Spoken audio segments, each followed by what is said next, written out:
আসসালামু আলাইকুম। আজকের ক্লাসে আমরা গরিষ্ঠ সাধারণ গুণনীয়ক নিয়ে আলোচনা করব।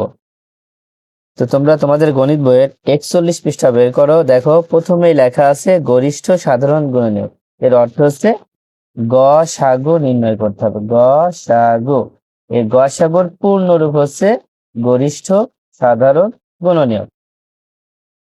দেখো প্রথমে একটা লিখিত অঙ্ক আছে, পড়ে ফেলো। গ্রীষ্মের ছুটিতে রেজাদের বাসায় তার কয়েকজন সহপাঠী বেড়াতে আসবে। তাদের বাসায় 8টি কলা ও 12টি লিচু আছে। কলা ও লিচুগুলো সর্বোচ্চ কতজন সহপাঠীর মধ্যে সমানভাবে ভাগ করে দিতে পারবে? দেখো, গ্রীষ্মের ছুটিতে রোজাদের বাসায় কয়েকজন সহপাঠী বেড়াতে আসবে।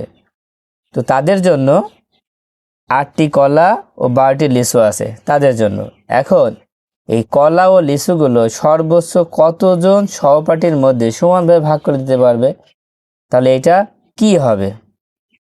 দেখো, এই গসাগু করার বা চেনার জন্য একটা সহজ টেকনিক আছে। সেটা কি? দেখো, একটা শব্দ থাকবে, সেই শব্দ দ্বারা সর্বোচ্চ বা বেশি বোঝাবে। সর্বোচ্চ মানে বড় বোঝাবে।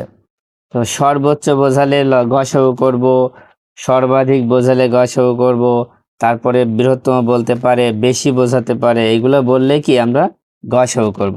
ঠিক আছে, তাহলে অঙ্ক করতে করতে আমরা শিখে ফেলবো। তো এটা আমরা গসাগু করব। তো গসাগু আমরা কোন নিয়মে করব? গুণনীয়কের সাহায্যে। তো আমরা গত ক্লাসে গুণনীয়ক সম্পর্কে আলোচনা করেছি যে কিভাবে গুণনীয়ক বের করতে হয়। তো এই গুণনীয়কের সাহায্যে আজকে আমরা এই অঙ্কটার গসাগু নির্ণয় করব। তো চলো শুরু করি। তোমাদের আগে বলে রাখি যে গসাগু করতে হলে গুণনীয়কের সাহায্যে করতে হয়, আর লসাগু করতে হলে গুণিতকের সাহায্যে করতে হয়। তো প্রথমে আমরা লিখে নিব যে 8 এর গুণনীয়ক। 8 এর গুণনীয়ক।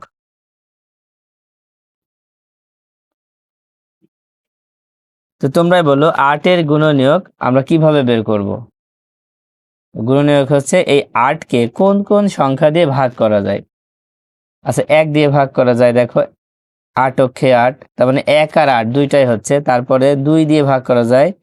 দেখো 4 দুখানি 8, তার মানে 2 হচ্ছে, আবার 4ও হচ্ছে, কারণ 3 দিয়ে ভাগ করা যাচ্ছে না।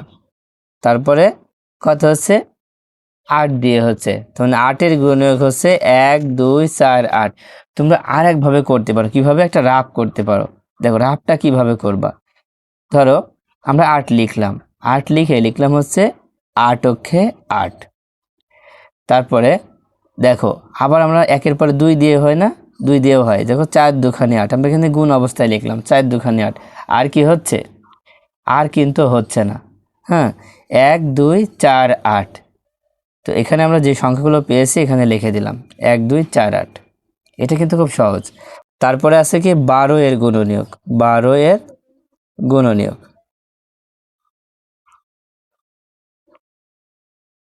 দেখো আমরা ঠিক এইভাবে বের করব 12 এর গুণনীয়কটা। তো ফার্স্টে আমরা 12 লিখে নিলাম। এটা কিন্তু তোমরা রাফ করবা। কি করবা? রাফ, অন্য জায়গায়। তো 12 এর গুণনীয়ক বের করে ফেলো। প্রথমে 1 দিয়ে হচ্ছে 12 অক্ষে 12, তার মানে 1 আর 12 গুণ করলে 12 হয়। তারপরে দেখো 2 দিয়ে ভাগ করা যায় না 12কে? হ্যাঁ, 6 দুখানি 12, তার মানে 2 গুণ 6 হয়। 2 এর পরে দেখো 3 দিয়ে হয় কিনা, মানে আমরা ছোট থেকে বড় যাবো আস্তে আস্তে। 3 দিয়ে দেখো 3 4 12। এবার দেখো 4 দিয়ে যায়, ফের 3 4 12। যদি আমরা এভাবে লিখি 3 4 12, তার মানে 4 গুণ 3। যখনই আবার ঘুরে একই সংখ্যা আসবে আর আমাদের করাই লাগবে না। দেখো 3 আছে আমরা পেয়ে গিয়েছি, আবার কিন্তু 4 আর 3 আসছে, তার মানে আর করা লাগবে না, এটা লেখা লাগবে না। তো কত কত পেয়েছি দেখো, 1 2 3 4 6 12। ছোট থেকে বড় লিখে দেব। 1 2 3 4 6 12। দেখো আমরা 8 এর গুণনীয়ক এবং 12 এর গুণনীয়ক বের করে ফেলেছি। দেখো বইতে যেভাবে করা থাকুক না কেন তোমরা এইভাবে করবা, তাহলে সহজ হবে। তো এবার আমরা এখানে দেখব যে কোন সংখ্যাটার মিল আছে, মানে দুইটার মধ্যে কোন গুণনীয়কগুলো মিল আছে। দেখো 1 মিল আছে, 2 মিল আছে, তারপরে 4 মিল আছে। যে সংখ্যাগুলো আমরা দুইটার মধ্যে পেয়েছি এইগুলাকে আমরা কি বলবো? এগুলাকে বলবো হচ্ছে সাধারণ গুণনীয়ক। তাই লিখবো 8 ও 12 এর সাধারণ গুণনীয়ক। সাধারণ গুণনীয়ক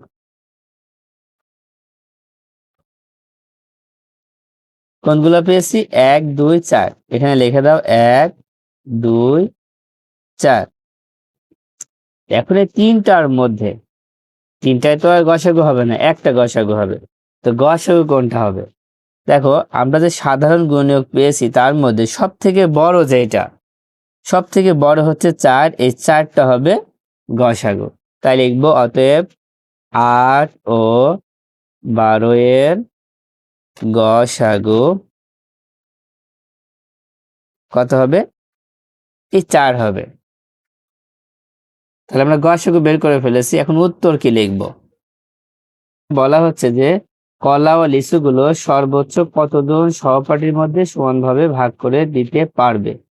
তাহলে কতজন?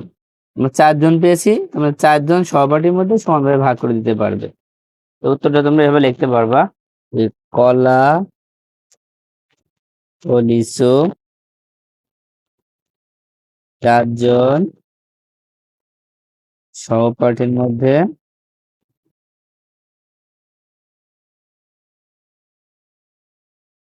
সমানভাবে ভাগ করে দিতে পারবে। ভাগ করে দিতে পারবে। তাহলে উত্তর হচ্ছে, উত্তর 4 জন। তোমরা এই নিয়মে করবা। বোর্ডটা হয়তো কঠিন মনে হতে পারে। দেখো, বইয়ে যেটা দেওয়া আছে এটা সম্পর্কে একটু কথা বলি। তো আমরা তো মিলগুলো দেখো, এখানেও কিন্তু গোল করা আছে মিলগুলো। তো এখন এইটা তারা কিভাবে করছে? দেখো, প্রথম যে বৃত্তটা দেখতে পাচ্ছ এটা হচ্ছে 8 এর গুণনীয়ক, আর পরে যে বৃত্তটা হচ্ছে এটা হচ্ছে 12 এর গুণনীয়ক। তো দেখো, 8 এর গুণনীয়কগুলো এখানে লেখা হয়েছে 1 2 4 8। দেখো 1 2 4 8 এখানে লেখা হয়েছে। তা 12 এর গুণনীয়ক হচ্ছে 1 2 3 4 6 12। দেখো 1 2 3 4 6, এখানে 12 লিখতে হবে, আরেকটা সংখ্যা লিখতে হবে 12। তো দেখো, এই 1 2 3 এটা কিন্তু দুইটার মধ্যে আছে, কারণ এই মিলগুলা এই দুইটা বৃত্তের মধ্যে আছে, এই জন্য এগুলাকে বলা হচ্ছে কি? সাধারণ গুণনীয়ক। কি বুঝতে পেরেছো? এগুলো হচ্ছে কি? সাধারণ গুণনীয়ক। তো দেখো এখানে কি লেখা আছে, এখানে 1 2 ও 4 হলো 8 এবং 12 এর সাধারণ গুণনীয়ক, আমি যেটা বললাম। তো সাধারণ গুণনীয়কগুলোর মধ্যে সবচেয়ে বড় হলো 4। তাই 8 ও 12 এর গরিষ্ঠ সাধারণ গুণনীয়ক বা গসাগু হচ্ছে 4। আমরা তো একটু আগে শিখে আসলাম, সব থেকে বড়টা নিতে হবে গসাগু করতে হলে। তো তোমরা এই কথাটা মুখস্থ রাখবে। মানুষের পরীক্ষা আসতে পারে যে গরিষ্ঠ সাধারণ গুণনীয়ক বা গসাগু কাকে বলে। তোমরা লিখবা 2 বা ততোধিক সংখ্যার সাধারণ গুণনীয়কগুলোর মধ্যে সবচেয়ে বড় সাধারণ গুণনীয়ককে গরিষ্ঠ সাধারণ গুণনীয়ক বা গসাগু বলে। এটা তোমরা মুখস্থ করে ফেলবা, আশা করি। তো আজকের মতো ক্লাসটা এই পর্যন্ত। আল্লাহ হাফেজ।